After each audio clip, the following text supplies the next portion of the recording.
Hello, I'm Ryan Reyes. And I'm Rick Macias. And for now, we are Un Poquito Podcast. Trying to do new noises. Yeah.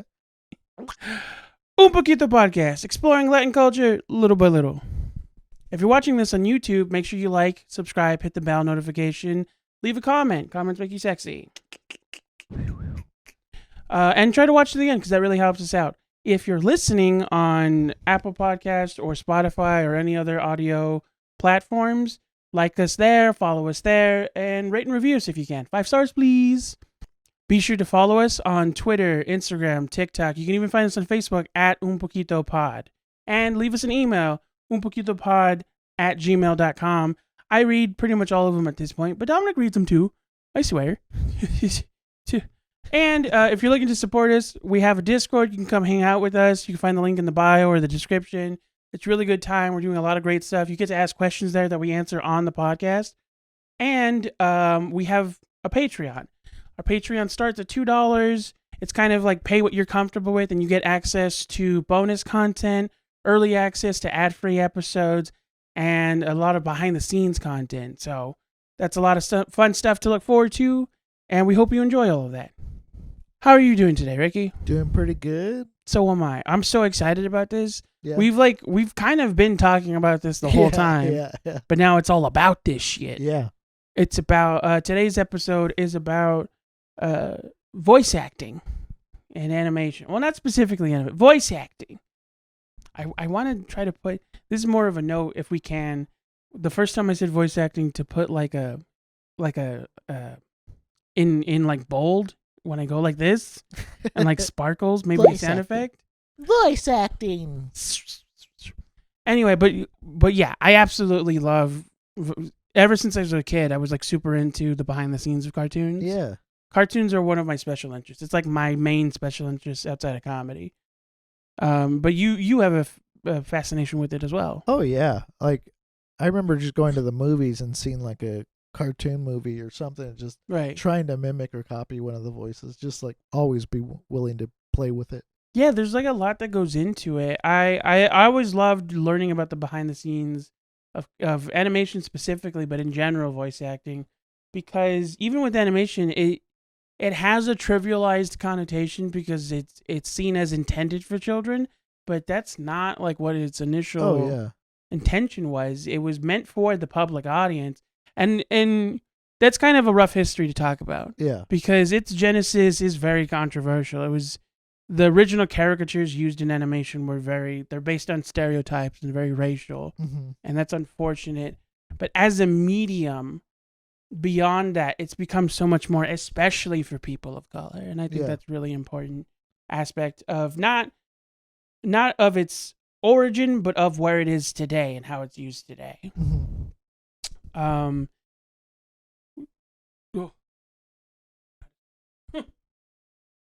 Before we get started, because I want to like talk about Latino voice actors specifically. Yeah. But do you remember any like cartoons or shows that were in Spanish that you can remember? Outside of like religious cartoons that I watched as a child. I mean, even those. I do remember like this Juan Diego movie.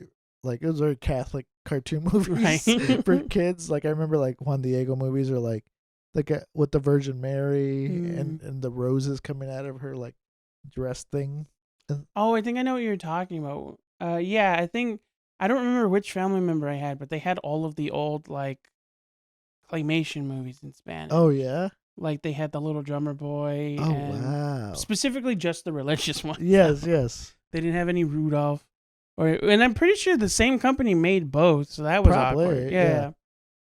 Yeah, because to be honest, I always recognized voice acting and animation as a like an American thing, and that's kind of a false, not equivalency. That's not true. That's not accurate because it's actually like pretty mainstream. I think that in researching for this episode, I specifically wanted to research the culture of voice acting in Mexico. It kind of is on par with American voice acting. Like voice acting in America, especially with animation, started with radio shows. Yeah. They would do. It was like storytelling before the TV came out. They would tell, like, Superman started over the radio. Started as a comic book, but then the first ever show for Superman was a radio show where they would just act out things and on a live broadcast. And I thought that was really cool. And then once animation became a thing, that's just like the first people they would pull from. The first ever voice actors were all radio hosts. Oh, wow. Or they were all radio That's why actors. they were like, it's a bird, it's a plane. Yeah, no, that's why they all- It's Superman. That's why they all kind of adopt that, what's it called, the mid-Atlantic? The transatlantic voice, where they all start talking like this. See? Same. And in Mexico, it was a very similar thing, but instead of like those it was like radio novelas. Yeah. So it was a lot more dramatic. Okay. And I can see, like, you can see the comparison, because with American voice acting, like even promo voice acting, like the guys that do promotions for like sports or promotions for just regular television, like whenever you're watching TV and then a voice goes later on Fox. In America, there's bravado to it, but it's a lot more like actiony. You know what I mean? The guy's trying to sound like in a world, like that classic kind of tone. Yeah, yeah. And then in Mexico, it's just like a lot more. There's a lot more energy behind it. It's a lot more, Sábado Gigante. they're like singing almost. yeah. Yeah, it's like very operatic, and it's because like that stems from novellas, and they're very dramatic. And I thought that was really cool. Yeah, yeah. Another thing that's interesting about that kind of work is outside of America, dubbing is big, right? Absolutely. It's its own industry. Dubbing yeah. shows that already exist in other countries. And you wanted to talk about something specific. I briefly want to mention one of the first things that came up when I was looking up Latino voices in voice acting or voice acting in Mexico was Homer Simpson.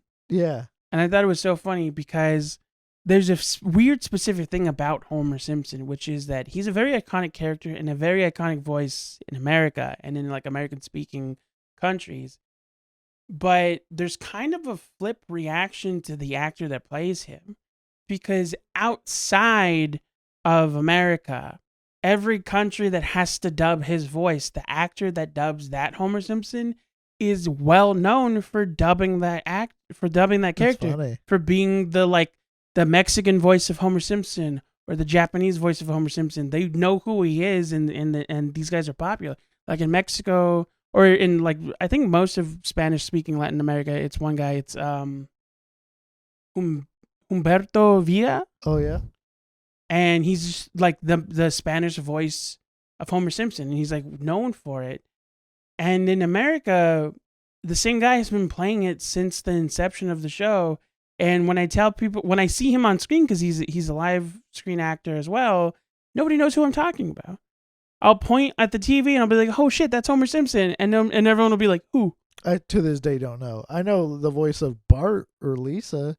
Right. Was it Cartwright and Yeah, Nancy Cartwright plays Bart Simpson. Mm-hmm. And even now, like, I had to Google it to remember, but the voice of Homer Simpson in America is, I immediately forgot it. was Dan Dan I just couldn't remember his first name. Dan Castellaneta. There you go. Yeah, and he is in a lot of daytime television and a lot of sitcoms. You've most likely seen him before. If you're like a hardcore, like, How I Met Your Mother fan, he only has 2 appearances, but he's a homeless man that's like holding something for ransom from one of the characters. He like charges them $1 million. Oh. He's in a lot of television, and he's like a very common actor to see, but nobody knows who he is. And I was like, well, he's the voice of Homer Simpson. Yeah. He's the voice of Homer Simpson. That's funny because you're right. I've seen his name a lot in the Simpsons credits, but I still couldn't tell you. Right? It just like never occurs to people. Yeah. And that's always been the thing, I think, for me, is I'm so much more interested in the people that play the characters, that I think that they're famous, and I love seeing them in other stuff. Nobody ever knows what the fuck I'm talking about. Yeah. Because nobody else cares. You should care. They're amazing. Like the dude that plays Mr. Krabs is actually like kind of a well-known on-screen actor, and nobody realizes he plays Mr. Krabs. He was in Super Troopers. He was the, I think, general that purposefully got demoted so that he could fight in the war. He was the super like racist and aggressive prison guard from Shawshank Redemption. Oh. He was in the Ballad of Buster Scruggs. Okay. He was in the first season of Punisher, I think, or those episodes where the Punisher crosses over with Daredevil on Netflix. He's in those. By now, you should know who I'm talking about, and he's really cool. And that's always been a thing. But I digress because we're trying to focus on Latino actors. But yeah, we have a lot of love for it. We have a lot of love for them, but yeah, in Mexico, Humberto Villa is like kind of well known as being the voice of Homer, and it's so funny that his real name is it sounds like Humberto, yeah. Humberto, and it's like his name sounds like as if he was just the Mexican. You see this guy, and it's like he has hair, but he looks like Homer Simpson.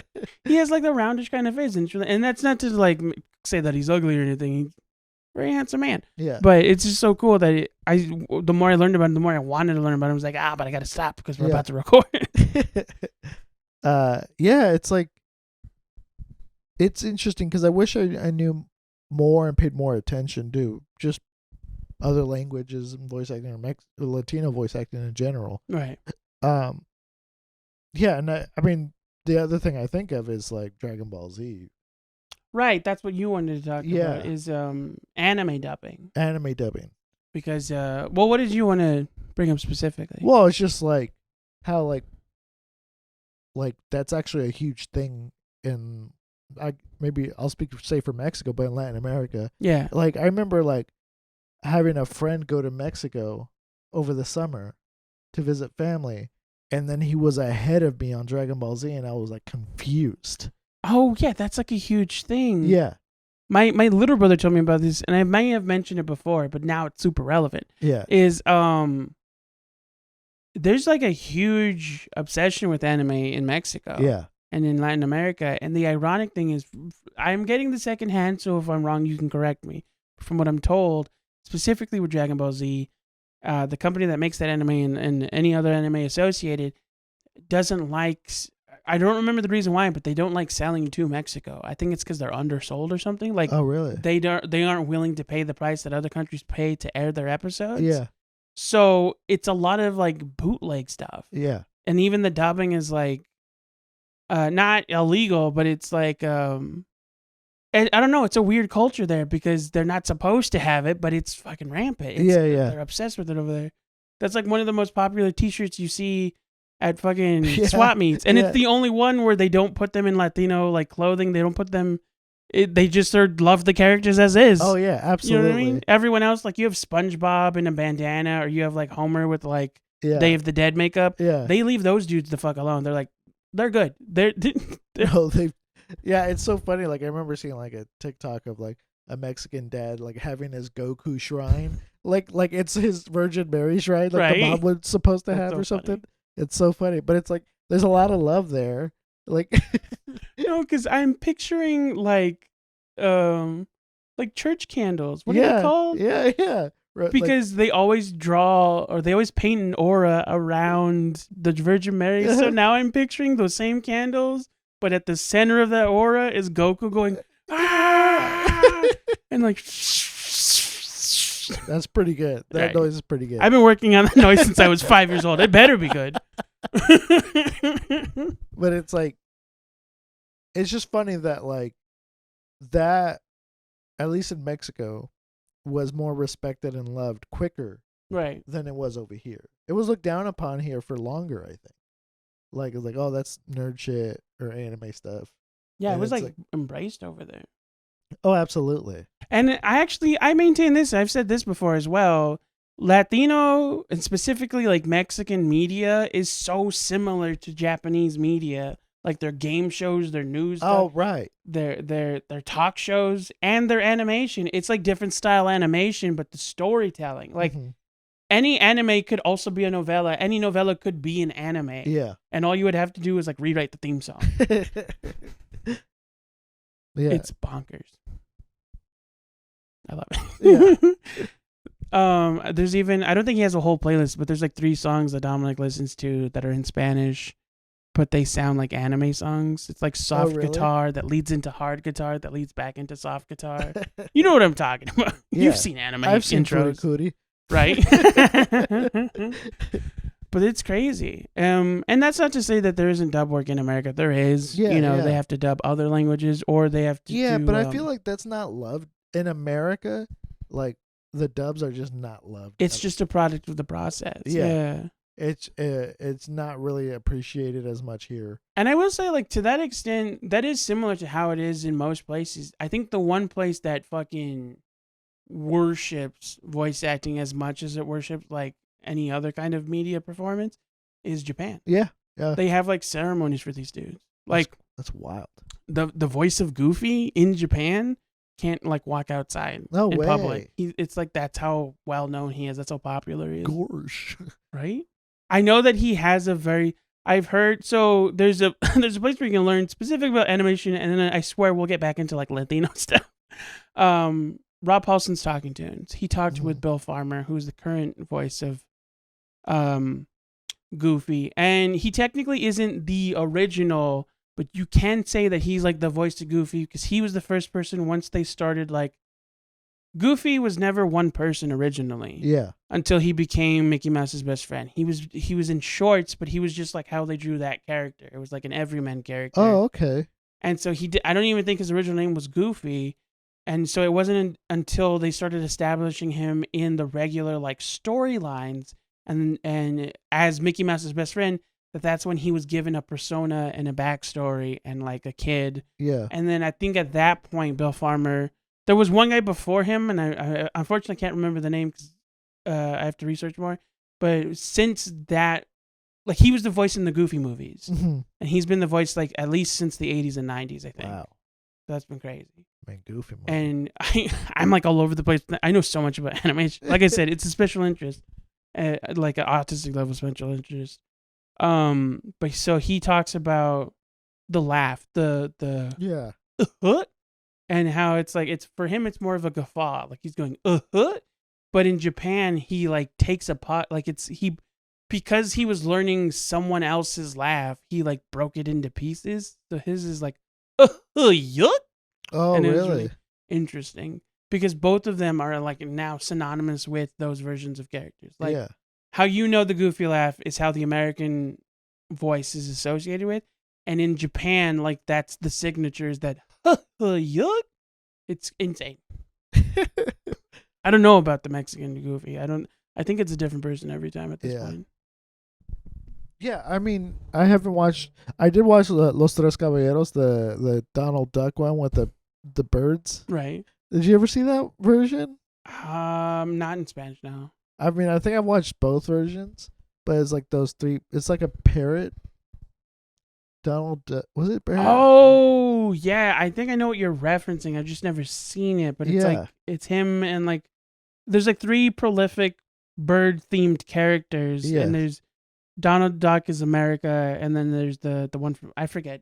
I know what details. it's referencing. I've seen like the art from it. I just remember it being wacky, and I was like, I've never like seen it. I remember it feeling a little different. Right. Like it's not typical Disney type stuff. Right. Yeah. Yeah, it had to be like a crossover promotional thing. Yeah. Because Donald Duck specifically has been used in weird ways. Like he's the mascot for that orange juice for no reason. Yeah. It's not even like a thing about his character that he likes orange juice. It was just like it's like he's just taking side gigs. Like right. It's just like he's a real person. Like I've always loved that idea, but that's a different conversation. You know what's funny is I swear this episode isn't about voice, like, it's about Latino voice acting specifically, but now I'm thinking of all these fun facts. The guy that created the original Donald Duck voice couldn't talk as Donald Duck. He could only say, oh boy. Really? Like, he'd be like, that's about as far as he could get. Obviously better than mine. But.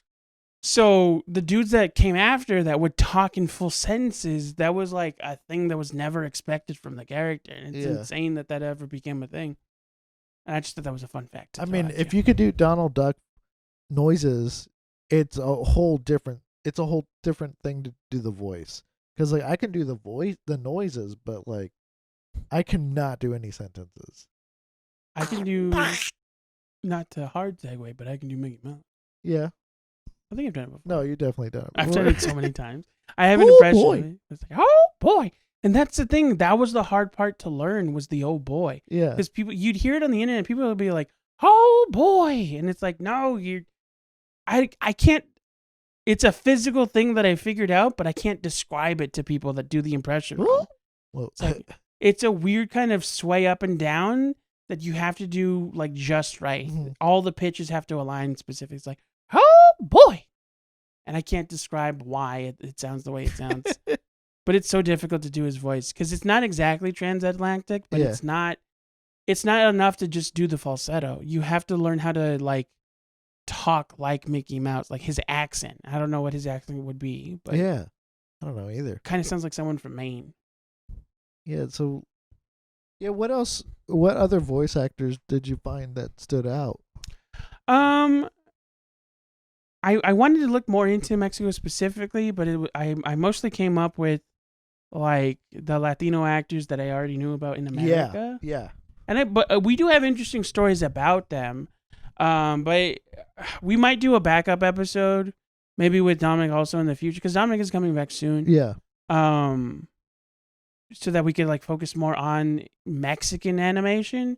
But for now, I guess we'll get into it. Yeah. The one guy I wanted to come up with specifically.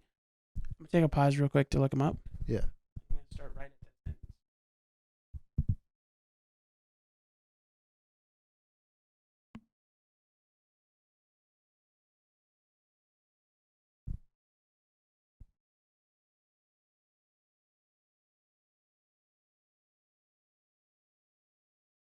How does Nick Swartzen get billing before him?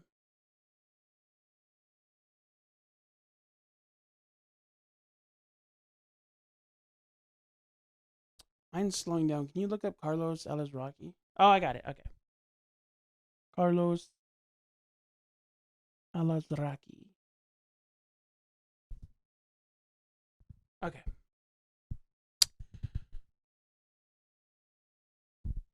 One specific person that I wanted to start with was Carlos Alazraqui. Yeah. He's known for quite a few things. I know one of the major ones. It's not voice I feel acting. Yeah, that was gonna say he's well known on screen, but for like one specific role, and it's such an ironic role for him. Yeah, Reno 911. It was Reno 911. Is Deputy James Garcia. Yeah.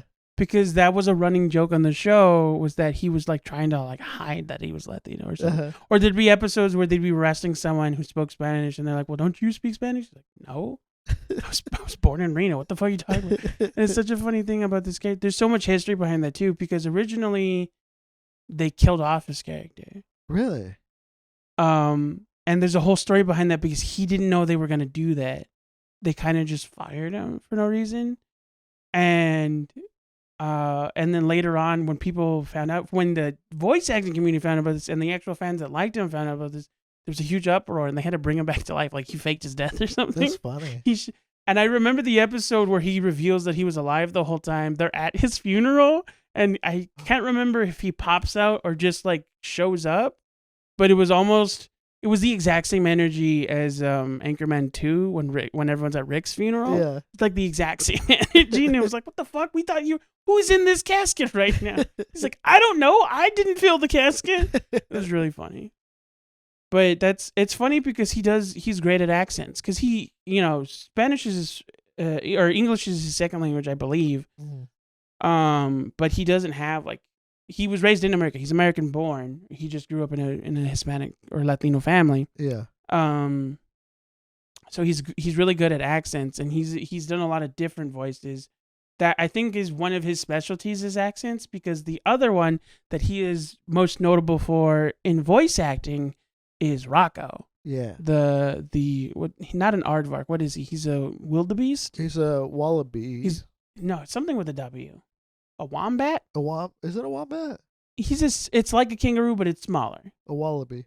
Wallaby. I think you can correct us later, Australia. We have like 5 people in Australia. But yeah, he's Rocco from Rocco's Modern Life. Yeah. And it was funny because originally they didn't want to give him a voice.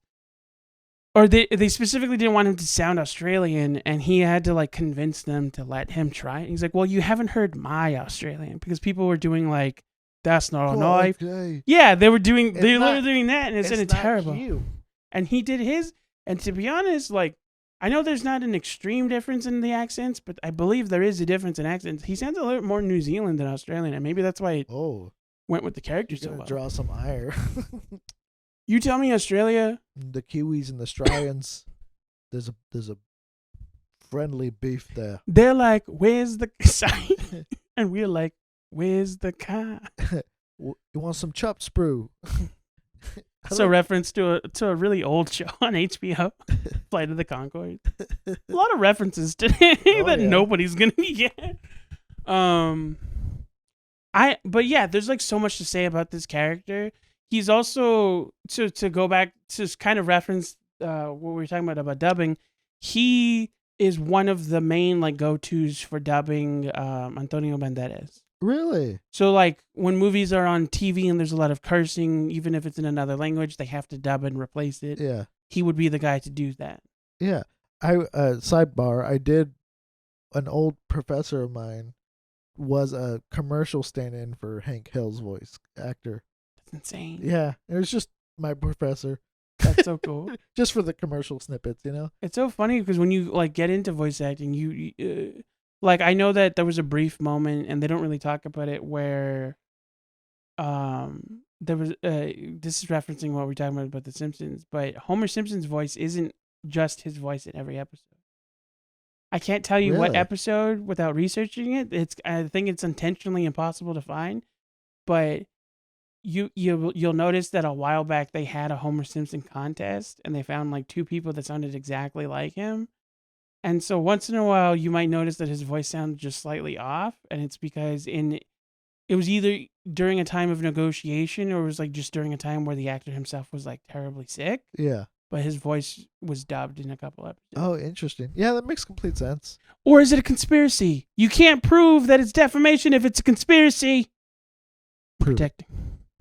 Yeah, so Alzaraki.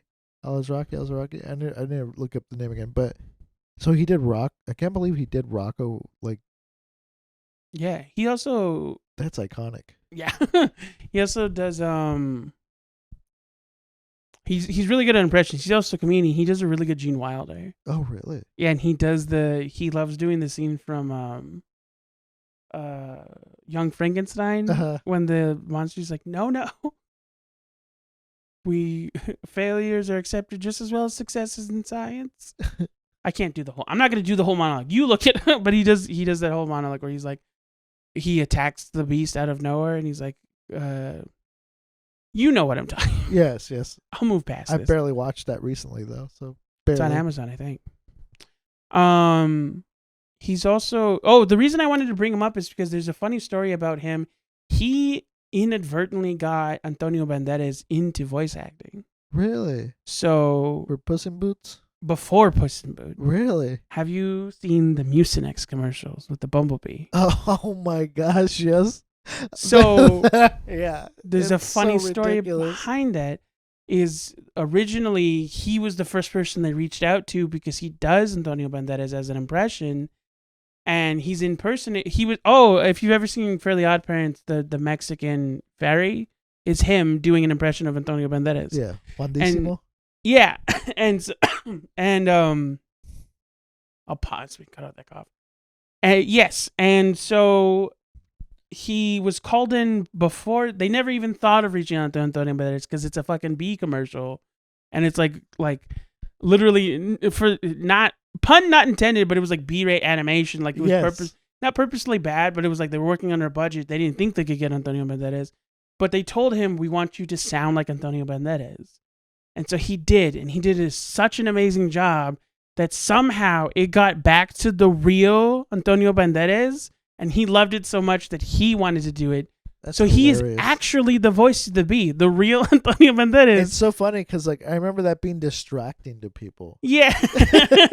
And it's so funny and weird that he's like really the real life voice of that bee now. Yeah. And that led to like Puss in Boots, and he actually like enjoys voice acting now. Yeah. He loves doing Puss in Boots. Yeah. It's crazy. And it all happened. And it's such a sad story for Carlos, but it's also like kind of cool. It's like, I'm glad you liked it, I guess. I guess. It's a compliment to my impression, I guess. Yeah. I'm out of a job, but thank you. Sweet. Would have been a great long-term contract. That was so funny. Who else can we bring up? You know, someone that I mentioned it last time too in the Patreon. I didn't know was Latino until like I think 2 years ago is Gray Delisle. Oh, Gray Delisle? Or Delisle. Yeah, I think now she goes by Gray Griffin because she had married someone and taken their last name, and then that became her stage name. Yeah. And after the divorce, she kept it, but then she recently remarried. So I think it's like Gray Delisle Griffin. Oh, I see. But I believe, let me look it up so I'm not incorrect. Okay. Oh, I was wrong. I thought it was Flores. I'm thinking of someone else. What are you thinking of? So she goes by Gray Delisle Griffin, but her original last name was Van Oosbree, which I believe is half German, but her parents are from Mexico. Mexican American household. Yeah. And so she's half Mexican. And it's funny because she's actually featured in a lot of Latino shows, but always as a white girl. Yeah. Like, I think she is in Mucha Lucha. Yeah. But she's the white girl. Yeah, yeah. And she's in El Tigre, but she's the white best friend. Yeah. And it's so funny because she's actually Latino. She's also, if you want to go back to like the nostalgic stuff that she's known for, she's done a lot of voices. In the 90s and early 2000s, she was the voice of Daphne. Oh, wow. And she, I think, has like the longest run as Daphne because they've recently started replacing those actors. Yeah. But it was the same. The three people I think that were always the same were Fred, Daphne, and Velma. Mm-hmm. And more so with Fred. Fred is Frank Welker. He's always been the voice of Freddy, and that didn't change until like 2017. Yeah. So he has a longest running stand as that character. She wasn't the original voice of Daphne because the cartoon came out in like the 70s. But she was the voice of Daphne for the 2000s and the 90s. And so, like, What's New Scooby-Doo, she was the voice of Daphne. And all of the movies that came out during those years, she was the voice of Daphne. Cool. And she's also, what else is she in? Not a Powerpuff Girl. Oh, she was Azula in The Last Airbender. Avatar: The Last Airbender. Yeah, she's yeah. Azula. She does a lot of villain work, and she does a lot of, she was Frankie in Foster's Home for Imaginary Friends. Oh, really? Which wow. Actually was interesting because I always thought that she was also the grandmother because there's like this conspiracy theory that Frankie is an imaginary friend of the grandmother. That'd be she's wild. Imagining herself as a younger person. Yeah. Because the grandmother's name is Francesca. Yes. But this leads me into the next actor that I wanted to bring up, which I have to look up their fucking name. I swear this is what I meant to. We'll cut all this. Yeah. All these things right for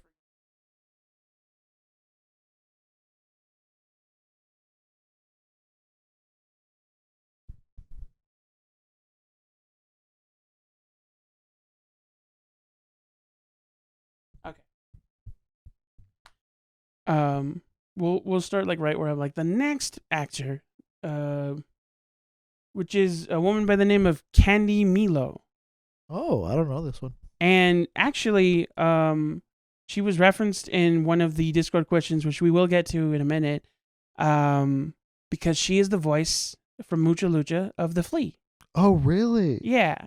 And I'll address the question now. Someone in the Discord had asked, like, what do we think about the voice? Let me start because I do want to have that conversation, but I want to cut it later.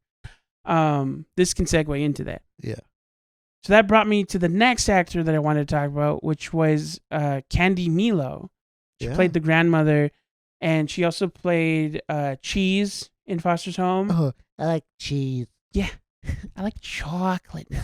It's so funny. Honestly, she has a TikTok now. You can find her at Candy Milo on TikTok. I saved. I like cereal. I say she does the voice. You ask, like, you comment, like, I loved you. Literally, if you comment, I loved you as the voice of Cheese, and she'll stitch that comment and like do the fucking voice. It's like it's 90% of her videos on See, TikTok. and I like potatoes. Yeah, I saved a bunch of them and I just made them my ringtone. So like when my little brother calls me, you just hear. And I love that clip. I used to annoy my brother by pretending to do it to him. It's so funny. Oh my god. And ironically, you could take this how you want. I like it. I understand the potential controversy of it, but that voice is based on an autistic kid that she knew. Oh really? Yeah, I like it. I'll accept it. As Representation matters. as Latino. But yeah, she's like. Also the biggest thing she did was, so Dexter's Laboratory ran for I think 3 seasons. Was that maybe it? 4. It wasn't a long. It seems longer because they're cartoons when we were kids and we just grow up watching the reruns. But yeah, and so after the original actress that played Dexter died. Yeah. She passed away, Wow. which was very sad and unfortunate. And she only got through I think 1.5 seasons. So Candy Milo replaced that actress, and that's why you notice he still sounds Russian for the most of the part, but at one point he sounds just different. Yeah.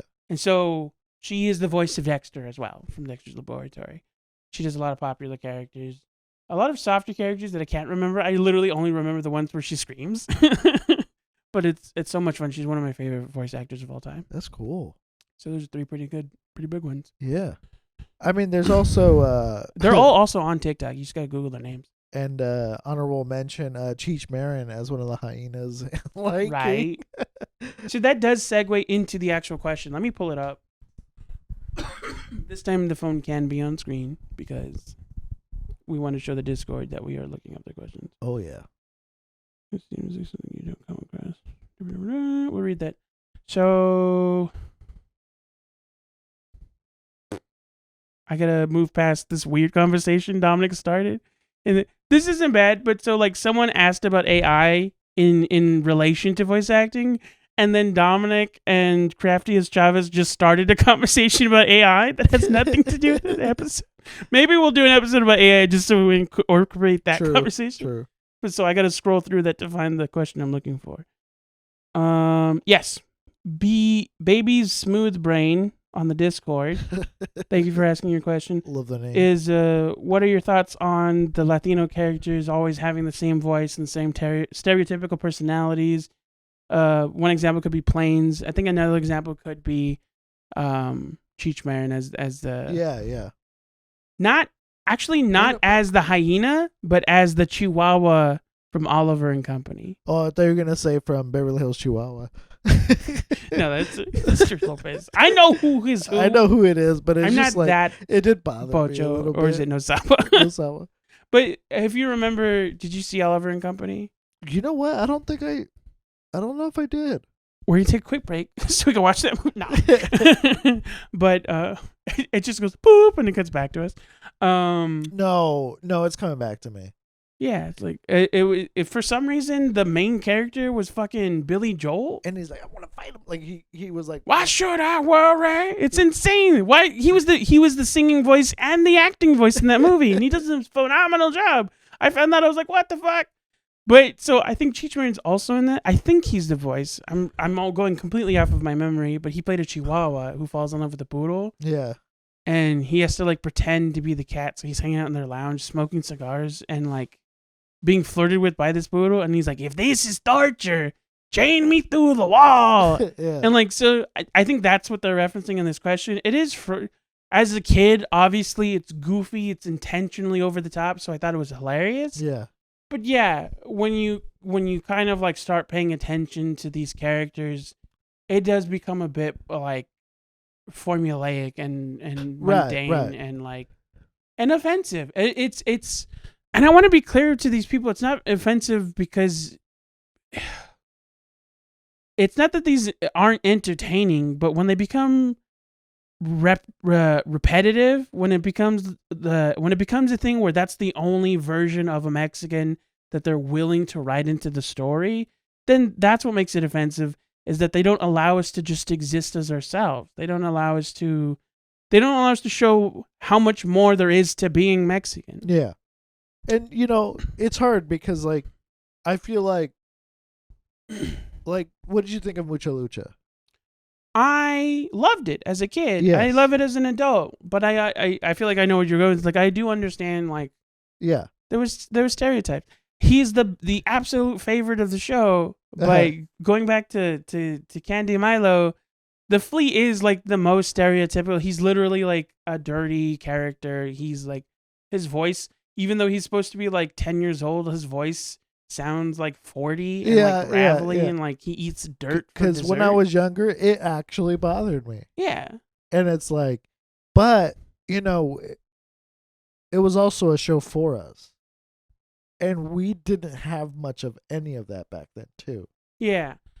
I will say he does allude to a stereotype that I don't think is talked about enough, which is it's not a token Mexican friend. It's a friend that you don't realize is like Mexican coded. And I will even say like maybe he's not specifically Mexican coded, but he's like the slightly ethnic looking best friend. He always seems like he might have ADHD or autism, but he's not. His family can't afford to get him diagnosed. And he's always, if he's not claimed as outright Mexican, he's always drawn like slightly more brown than the other characters. And a specific example that came to me recently, I think the family's presented as white, but he's drawn. Have you seen Clarence on Cartoon Network? No. We'll pull up a thing real quick. Yeah. Because I do want to show you. Okay. Okay, I see. I see more of what you're saying now. So I wanted to specifically reference Clarence, and if we can, we'll cut a clip like right here of the show so that you can see how he's drawn differently than the other characters. He's not written as if his family is Mexican, but he is brown. Yeah. And he's given that gravelly voice, and he doesn't do an accent necessarily. Yeah. But it's like you could see how he might be kind of Latino coded. Yeah. In a negative way. And so, and to see that, because Clarence came out in like 2018, 2019, it's a newer show. So to kind of like see that it's still present is unfortunate. It's frustrating. And it goes back to that thing I've said before where like, it feels like sometimes more so than other groups. I don't want to say that we're discriminated more than anyone. That's definitely not what I'm saying, but I'm saying like it's there's this like kind of feeling behind it where it's more like it's not that we're seen as lesser, but it's that we're seen as something completely different. It's like we're seen as an aesthetic. We're seen as something to put on. You know. And I want to be clear because that does exist in every minority group, in every marginalized group, but like it seems like so much more subtle and so much more ingrained. Like the thing I reference all the time is like you see people saying "ay caramba" a lot or "ay ay ay," and it's just general vernacular. It's considered regular American speak to say those things, and those things are Spanish. Or like there was this brief moment in the late 2000s where like American teen vernacular was just them saying Spanish words with like an American accent or like a surfer accent. Like Juno is a perfect example of that. They say muchacho a lot or compadre. Yeah. You know what I mean? They're saying Spanish words just like without the accent and they're specifically saying them like how a Californian would say them. Yeah. And that became like an entire dialect in like America, was teenagers speaking like that. Yeah. And that's what I mean by we're kind of worn as like a coat. And it feels like a way that's unintentional, but like very abrasive, like very in our face about it. Mm-hmm. They don't realize they're doing it, but they're doing it everywhere. Right. Yeah, right. Yeah. The roles people in our community get or maybe accidentally perpetuate can be a thing. And like even like when I was little, I kind of refused to watch Mucha Lucha, if I'm being honest, because I was like, this feels like disrespectful. Like that's how I felt when I was young. Now I'd probably watch it because I feel like I missed out on something. I feel like there's something to be understood there. It was definitely like something that was very over commercialized for the sake of like it being a product. Yeah. Because it felt like, and this isn't to defend it, but this is like to explain the era that it was in, which was like, I believe it was seen as a compromise because you have a Latino, brown colored main protagonist. Exactly. In a setting where most of the characters are brown, like There was definitely kids like the bullies were not Mexican. I think the main bully might have been Afro Latina, but Yeah. like her friends were white. Ricochet's female best friend was white, and there are white characters, but it's a Latino neighborhood. It's a Latino school. The principal's Latino. The cops are Latino. So in that regard, like even if there's like maybe some frustrations, like that's something I didn't. Yeah, I didn't. and I definitely see that. I do remember like you either were into it or you absolutely weren't, and it was like a divide. Like, yeah, it really was. you fucking watch that shit? Like, yeah, what's wrong with? It's the way of life. Yeah, That's the theme song. But there is something there, and I honestly feel like I should probably check it out now, because like I think back then, because like we're so much farther along in the conversation of our experiences, not just us in the community, and how we're perceived and how we perceive ourselves and what we're trying to live authentically, in this trying not to live in a reaction to how people feel about us, right? Right. And I feel like now it's much easier to feel those things or sort through those things, especially now that I'm older. Right. But like back then, it did bother me because it's like, oh, that's how they see us. Exactly, and they think we're limited to that. And I will say, to my experience, because I've mentioned it before, like that didn't register. Are only one thing, yeah. Yeah, that didn't register with me till years later. And it's like, I don't think it's just because I'm autistic, because I feel like you could use that as I wasn't aware. I think it for a lot of kids, autistic or not, that was a thing where it's like racism has to be taught, whether you're receiving it or giving it. It's something that's ingrained. It's not, you're not born with it, you're raised with it. And so it's like a thing, like I didn't notice it because I wasn't told to notice it. Yeah. I didn't think I had to notice it. It never occurred to me that was an option until I had to face it. Yeah. And that didn't happen till later. And even when I did become aware of it, it didn't resonate with me until I literally had to be like confronted with it. Like until the first time I got followed at a store for wearing a hoodie. Yeah. You know what I mean? Like it yeah, I know. You don't know until you know. Yeah, because like I have long hair now, and I'm not as tan as I used to be when I was younger. Same. And but I used to have buzz cuts. Right. And then I used to walk around in the streets with like oversized clothes because some of it was hand-me-downs. Right. And so I just looked like a little cholo kid. And the cops in my city, they wouldn't go through my pockets or anything, but they'd always like check on me. Yeah, like I remember. Where are you going? Like, where are you coming from? Where are you going? But they wouldn't stop the white kid. Like just white kids. Like in that like unlocked it, not right now, but recently I've unlocked this memory. It only happened, I think, maybe twice in my life, but it happened where I was stopped. Yeah. And this was at night, and I was literally walking to a friend's house in my neighborhood that I'd like lived with before. Yeah. And this was after high school. Like I was an adult. I didn't sound like an adult yet. I still kind of don't. It was my late teens, early 20s. Yeah. But I looked like a kid, like when you walked around. I looked like a young adult. Yeah. And so those are like details that dawn on me later on, where it's like, I'm just walking home. I might have had a few, but I wasn't like drinking. I didn't drive. I don't drive. Yeah. But these cops pull up to me, and immediately they shine like that huge ass light that's on the front of the car. Yeah. That like spotlight. Yeah. And because they're trying to see if I'll react to it. And it's like a thing. It's like, it didn't occur to me not to react to it. I just didn't. Yeah. I didn't react how they were expecting me to, but they were like kind of grilling me. They never got out of their car or anything. I wasn't in physical danger, but I was, you know what I mean? Like, what's this energy? Like, yeah. I'm just casually walking. Yeah. Yeah. And then that happened to me, I think, twice in my younger adulthood. Yeah. And then there was also times where I was like riding with someone and we got pulled over, essentially for being brown. Yeah. And it's like, and I think that's why some of those things like bothered me.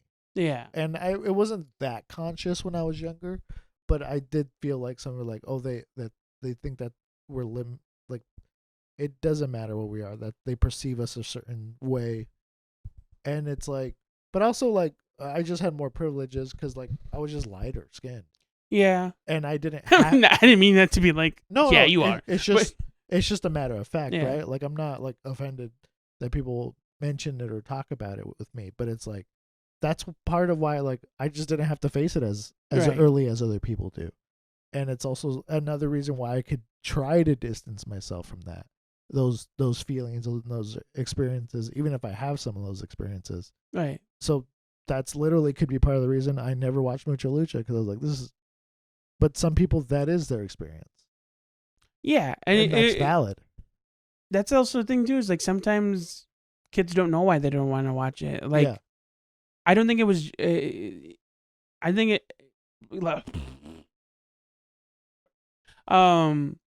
Like you were explaining that it was a thing where you were just like tired of seeing that character, and I think some people see the character, and I don't think it resonates that character's offensive, but they still in their head are ingrained with the idea that they don't want to be associated with that. Yes, And because the people that are around judge that. exactly. Yeah, And I think that can be a thing that I don't think gets explored enough in the community of voice acting, because as I mentioned, there's a lot of known popular voices that are Latino, and I never hear them talking about what it's like having to hide that. Like Ray DeLeo, I brought it up, but she's in a lot of Latino projects, but very rarely does she play the Latina. Yeah. And I've always wanted to ask her, like, how did she feel about that, being cast as a white character in that's a good question. Or like having to just to me, what the reason it's specifically weird about voice acting is because it's one of the medias where more than any other media it shouldn't matter. Yes, but I've had this conversation a few times, but it does, and partly because it was such an insular community of just like white dudes doing most of every voice. Yeah. And it's not that some of it wasn't really good and very impressive. Like all the Bugs Bunny voices and characters and stuff. Right. I'm brain Which I think currently are played by an Asian dude. I'm for Blanc. Mel Blanc. Blanc. I don't know why I said it like it was French. He's not I was French. I was about to say Matt LeBlanc. He's from New York. Mel Blanc. I was about to say Matt LeBlanc from Friends. I think people said blank, but I think it's pronounced Blanc. Yeah. And which is like impressive, right? But it's also like that community was so just older white dudes for so long. And in its essence, you're right. It's an industry where you could just do anything. Right. But because of that, they wouldn't hire other people, like, because they could just do it all on their own. Yeah, and it affected like the what do you call it? The guilds that would come later, and the contracts that would come later. So because voice I believe acting, if you weren't on the main cast, your contract was very restrictive. Yes. And I think I explained this on the Patreon as well. Yeah. But it was like you'd get paid for whatever fee they offer for their extras. You'd get paid for that original voice. Yeah. And then you'd get $100 for any extra voice they ask you for, but only up to 2 voices. So potentially, as long as you're not in the main cast, you could do like 20 voices. You're only getting paid for 3. That's crazy. And that could add to the fact of like why some of these stereotypical voices or like limited representation characters or voices, it took them longer to appear, because you have such a small chance to be in that industry already, right? And to be like, let me do this different. Let me try to change this. And they're like, no, do it this way. Yeah. Otherwise, you're probably out. Yeah, and I don't know. It's just something that's like it's you can't 100% say that it's happening, and that's always the issue with these things. Yeah. But it's like an unspoken phenomenon. Like everyone who understands it immediately knows what you're talking about. See, like earlier when you said that, I think it was before the podcast or it was on the Patreon, but you were telling a story where you were talking to, you had like gone to a sports party. Yeah. Sports. I sound like sports such a party. fucking nerd. Yeah. An event where sports were playing and food was served. A sports party. Yeah. That's gonna be it. # sports party. I'm gonna make. I'm diving into it. But as soon as you said, and it was like almost all white guys. Both me and the guy that was helping us with sound. Was it Dave? Fuck. Davey. I'm very sorry. I know your name. I swear. I'm just all over the place. Immediately we're like, like whenever you were telling a story and it's supposed to have something awkward in it, and the first thing you say is everyone there was white. Any brown person would be like, Yeah. like I fit in enough in those spaces, but it's like as soon as I voice like a real opinion that contradicts theirs, they're like they're not mad, but they're like annoyed that it's even inserted. or even like, and because they don't even want to admit that it's awkward, so they just pretend it didn't happen. Yeah. Like they completely dismiss it Yeah. visually, and I think it is improving though. Like No, absolutely. El Tigre still had a lot of that, like it was representation, but there's still a lot of that, like the goofiness was added intentionally for the sake of like the Yeah. product. Like there's an episode where they tell you how guacamole is made, and it's like this extravagant story where it's like you have to climb this mountain to meet these specific ladies to get their avocados. And it was over the top and unnecessary, and it was like, and that was the bit. Yeah. That joke comes out a lot, and it always feels like that wasn't written by a Latino. Like, I can't say for sure, but I don't think that's the point of the thing that they're making. So when that stuff is added in it, there's always in America specifically, I think that's where I was getting. I was like, you'll always have to deal with that thing where like you have to make some kind of compromise for the rest of the audience. Yeah, which and we know it's who like we're talking about. yeah, but I think that is changing because like the more things you do that are just authentic, Right. it translates. It seems to just translate regardless, right? If it, I mean, it still has to be a good show or what have you. But the more things you do that are authentic, like that community will already like connect with it. Yeah. And then, but also if it's authentic and those, because look, the experiences are going to vary in any community, any individual anyway, but the feelings are all the same. So as long as you do it, in my opinion, as long as you do it authentic enough, people can still latch onto those feelings if they have any sort of empathy and sympathy. Right. No, sorry. I swear, if you ever see me make a weird face, either it's on purpose, like, and I'm doing a bit. If I'm not looking at the camera though, and you just see me like jolt, it's because an image popped in. Okay. But we're describing all this, and then I remembered this weird, like, kind of racist moment in Dexter's Lab What? where it's the coffee episode. The kids are into coffee, and so they're drinking all the coffee, and the dad's like, it's okay. Or the dad finds out that they've drunken all the coffee, and he loses his fucking mind. And there's like, don't tell your mother, and that's the whole episode. And then at the end of the episode, the mom finds out, and she's like, oh, okay. And then she walks to the window, and some fucking dude on a donkey comes up and gives her Colombian coffee. Yeah. And I was like, that was fucking random. Yeah, that was like, even as a kid, you know, because I said I was like kind of an oblivious kid, but even then I was like, that's kind of racist. Like this dude with the sombrero and a donkey just handing her coffee. Thank you, Pablo. And then she walks away, and that's it. It's like, the fuck? Huh. Oh. Really? Sorry to derail what you were saying. No, it's funny.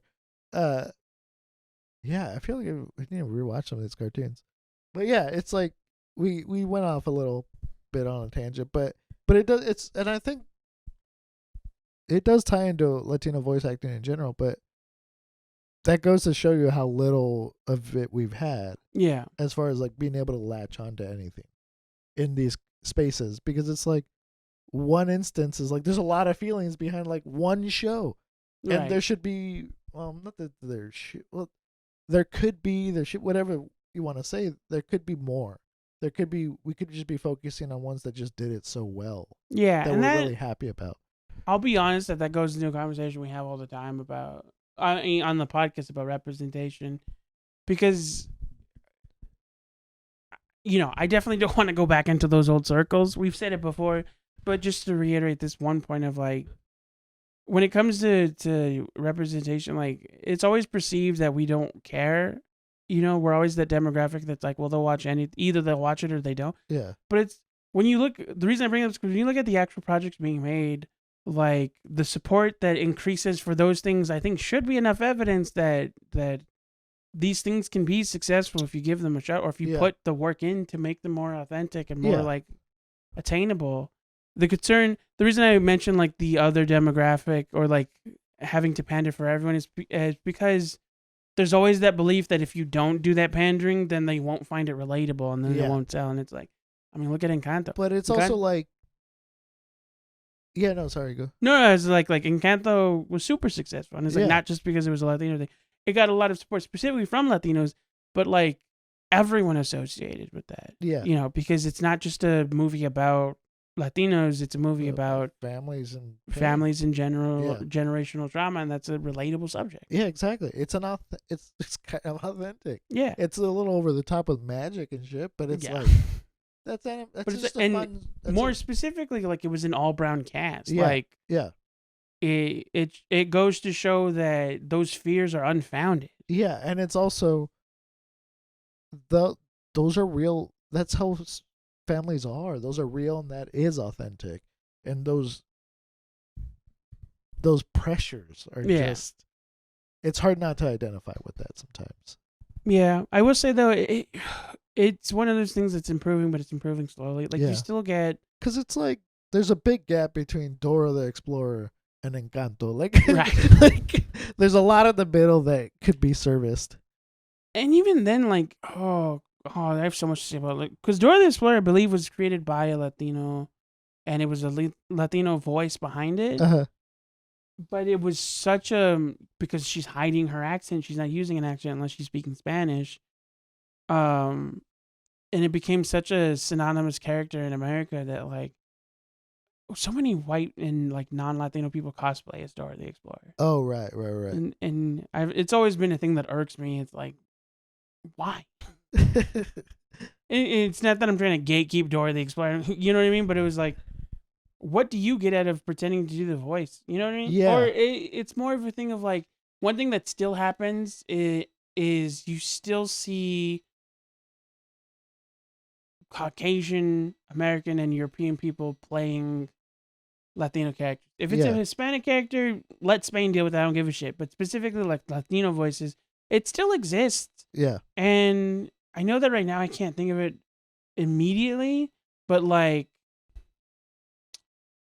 Regular Show had an episode where they're fighting like some cartel character, and that was Yeah. voiced by a white guy. Yeah. You know, or those shows that are getting popular in adult, like for adults, like cartoons that are getting popular for adults. Sometimes they'll have a Latino character, and it's like John DiMaggio, or it's Yeah. like Yeah. who's a white Italian. He's the voice of Bender. You know, like even in Rick and Morty, there's been times where Latino characters were introduced that weren't part of the main story, so they were played by one of the existing cast members that Yeah. Yeah. are almost entirely white. Yeah. And it's like it's just so easy not to do that. That's what's frustrating Yeah. about it. It's like it's not that you shouldn't. It's not even necessarily that you shouldn't. I mean, it is that you shouldn't, but it's like it's not specifically that you're not supposed to. It's that it's not hard not to. Yeah. And I think that's part of it. Like we joked about how like some racist jokes are. It's not just the racism that's frustrating. It's the laziness behind all of it. Yeah. And it's like it honestly in some ways doesn't take a lot of effort to just add more. Yeah, like you Add another person. Like, yeah, I get it. Like, probably is like, ooh, get a higher, blah, blah. But it's like, this industry has been limited for so long, and it's like, we're still, I don't know. We're no, I mean, I get retreading what the you same mean. thing. It's what's kind of thing. But it is huge now. And Yeah. I think that's part of why it's still kind of frustrating to be like, where are the Latinos? I will say, especially specifically in the field of like education, there's a lot more happening for Latinos in animation in that regard. Like, even going back to when we were kids, that shit that, you know, if you weren't expecting it, at least one person was expecting us to bring this up. Fucking Dragon Tales, dude. Did you watch Dragon Tales? Dragon Tales? What was that one? Shit. Dragon Tales is actually very popular. You've never heard of Dragon Tales? It was on PBS. Oh, I think I've only Dragon ever Tales. seen it in passing. Damn. Well, it has like 2 Latino kids in it, and like half the voices are Latino. Oh, whoa. And they don't speak Spanish. It's not that's Yeah. just like how it rubbed out because of who created it. And I thought that was always really cool. PBS specifically has always been really like not really prolific about representation. I don't think it's ever been their focus, but they've been one studio that never gave a shit. Like, I see what you're saying. they were never hypercritical about who they might offend. Oh, I'm misrepresenting what I'm saying. Yeah, but I know what you're saying. they didn't care if there was too many brown people. Like Yes. specifically, and it's specifically because they're the home of PBS, like, or they're the home of Sesame Street. Like And that's that's how Sesame Street started. that's who they were for. Exactly. Was like minority groups, brown people, Yes, specifically that's black people, exactly but why in Sesame general Street brown was started. people. Yeah. And that's like a lot of the shows, a lot of the innovation that I've seen, or the shows that are like an exception to the rule, have almost always been PBS. Yeah. Like fucking, what was the kids show, Zoom? It was like Bill Nye, Yeah. but it was a bunch of children. Yeah. Had a bunch of like Yeah. Latinos, and it specifically, like, it was never. I think this is where that trope comes from, where they have to be like a very good ratio of ambiguity. But I don't think they were doing it on purpose. I think they just didn't care who showed up to the casting call. Yeah. Like, you know, I Barney would hope had so. Yeah. Barney had brown kids. Yeah, it's always you like know. children's programming and public broadcasting that like actually does it. Yeah. And then you see how much once they only hyper focus on money, how quickly they like only choose the established populations Right. to mine for money, really. Exactly. But even like a lot of their educational shows are like, there's a show called Word Girl where the main character is Latina, Uh-huh. and this is why I think it's important, because it's about normalizing. It's about like just letting people be comfortable with shit. The main character is Latina, but it has nothing to do with the show. Yeah. Her being Mexican or I don't remember where the city is or where the denominator. Yeah. I think it's purposely ambiguous, but she's genuinely, her family speaks Spanish, and I know that for sure. Yeah. But her being Latino has nothing to do with her character, with the story being told. Yeah. Like, that's just part of her background, and I think that's just as important as fair represent. That's an important part of fair representation that people to talk about, is like just normalizing a character, allowing the character to be like any other version of that character. They just happen to be Latino. Yeah. You know, because you see that in a lot of, even in like comic books, when they're writing new Mexican characters, there has to be something connecting it to its Latino roots. Yeah. Like, it has to be the son of an immigrant or like an immigrant themselves. Yeah. You know. And it's like, which you like, sure, but it's like the fact that you can't get away from that Exactly. is like the and with these annoying kid thing. shows, they're doing that. Or like Yeah. or even just like shows teaching kids Spanish at an early age that aren't just exclusively on Spanish channels is growing. There's like one Yeah. super popular on HBO, and I forget what it's called, but it's like a Chihuahua talking to a cat. Yeah. And it doesn't go the way you think it would go. They're both voiced by the same guy. Yeah. But the Chihuahua speaks English, the cat speaks Spanish. And Which it's I know so is silly, I- but it matters, right? Yeah, no, it's like it's such a silly that it stupid thing to matters. care about. But it's like, because when you hear, oh, there's a show teaching kids Spanish, and one of the characters is a Chihuahua, that's the first thing you think of. It's like, Yeah. oh, well, fucking, I wonder which one speaks Spanish. The Yeah. cat. What? Okay. Maybe Okay. they're trying. All right. And it's also like, I remember watching an interview about the show. I don't remember the name of the guy. We'll look it up and we'll put it up right there, in case we don't. I'm trying not to give Josh too many graphics to Yeah. add into his. But I remember it was just like some dude trying to write something for his kids because he was bilingual. Like, That's he cool. was born in mean- Mexico, but he was raised in See, that's America. the stuff. Like Yeah, they're just trying to give something they wanted or needed. exactly. And it's like, this stuff, if you put the energy into it that it deserves, it will get the reaction that it. Yeah. You know what I mean? I'm just tired of the like fear that other people have, that because it might not work, they don't want to risk. You know. Yeah, but they already risk on plenty of bad shows. Yeah, like so many bad. It's bonkers. Like they there's only so many reboots that you could do. There's only so many How I Met Your Mothers you could Yeah. redo. I tried watching How I Met Your Father. I was like, I thought it was gonna be the other characters, like from her point of view, because she was young enough that they could have. Yeah. But I'm digressing. That has nothing to do with what we're talking about. We've lost our way. But yeah, But yeah, so I do think it's improving, and that's kind of why I wanted to bring up those shows. yeah. We'll get there. Yeah, I think so. I think it's already happening more than you've already given some examples, and I think it's happening more than it may seem from this conversation. Yeah. And Like, I think the gist of what all of this is for is like, if any era of like kind of pop culture and media is gonna do it, I think it looks like it'll be animation and voice acting. yeah, I think so. Because like we said before, the reason it was so surprising that it wasn't already is because with animation, there's like so much more room for that. Yeah. Because you know, you don't have to be physically what you are in the character vocally, and I think that that's giving us a leg up. Yeah. And honestly, like, I think that, sometimes it feels condescending when I've heard people share our complaints and share our criticisms, and they say, why don't you just make your own thing? And usually it's said in a very dismissive way, Right. to like, how about you put up or shut up?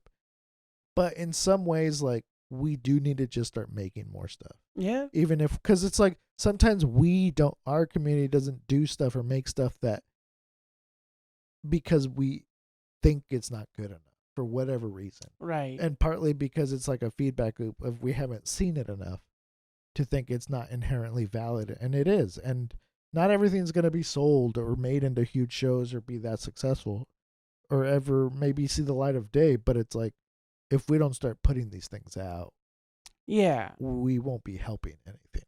Yeah, and that kind of goes back to that thing of like, the only way to find your path is to pave it yourself. Yeah. And maybe we will. Maybe you and I will do something. Honestly, we're both actually, if anyone's interested, we're both like aspiring voice actors. Absolutely. And I've, like, me and my brother have been talking about writing a comic strip and starting to post it. I'd be down. But it's, I mean, not that that's just a comic strip. No, absolutely. But like, we've had these ideas of like, we need to make our own thing. And it's not even like you're saying, it's just, we're two Mexican brothers that want to create something. Exactly. And it's Mexican. Like Dominic said one time, it doesn't have to be, you're Mexican, so it's Mexican. Like, exactly. And you are that, so whatever you do is a product of a Mexican artist. And it, we all got day jobs, we got things to work on, but these are projects I still talk about to this day. Yeah. I don't have any like strict like idea, but like me and my brother talk about this stuff. And like just little things, like maybe it will never happen, be like my brother's idea, but like start a comic our idea is like to start a comic strip, feel it out, create some characters and some stories, and then start voice acting them slowly. Yeah, I mean, in my own regard, I do impressions myself. Yeah. And I will say, like, if anyone can do, I feel like it could be us, because there's also a thing that is separate from all this about voice acting, where it's like, we understand that it's not just about doing goofy voices. Yeah. And I think that's why we have such a passion for it. It's like, it's so underrated because that's all people think it is like, Yeah. people think it's Yeah. less work than regular acting or on-screen acting, but it's not. It's I wouldn't say more either. It's just completely, it's just a It's different thing. And that's like one thing that I incorporate in my impressions is like, it's not enough to just do the voice. You have to be able to talk like that, Yeah. And I'd be down. I'm excited. Yeah. Maybe we'll get something straight. Maybe we'll do something on here, some sketches or something. Yeah. Can't promise anything, No, but you never know. But it's same energy for you guys. Like, Hell yeah. Yeah. If you're interested in starting your own stuff, fucking do it. and If you don't think there's a demand, create the demand. yeah, because you'd be surprised what people find worth it. It's like that thing Dominic said a while back where it's like the fact that, especially if you are Latino and you're a fan of the same stuff we are into, or a fan of anything, but you don't think the fact that I'm paraphrasing Dominic, but like the fact that you found something you identify with means that there is more than likely other people that did the same, or there's people creating stuff for the same reason. Like people create stuff because they were inspired by other people that created stuff. And so it's like, even if it doesn't seem like it, you will find your community. You just gotta go for it. Anyway, it's getting late, and so we're gonna round it out. Thank you again for hanging out with us. Dominic will be back soon, maybe in the next few weeks. So look forward to that. Cool. We might do a 3-host episode. That'd be fun. Just to like reel in the new year. Be sure to like and subscribe. Be sure to like and subscribe. Follow us at Un Poquito Pod, all that good stuff. And from us at Un Poquito, don't fly.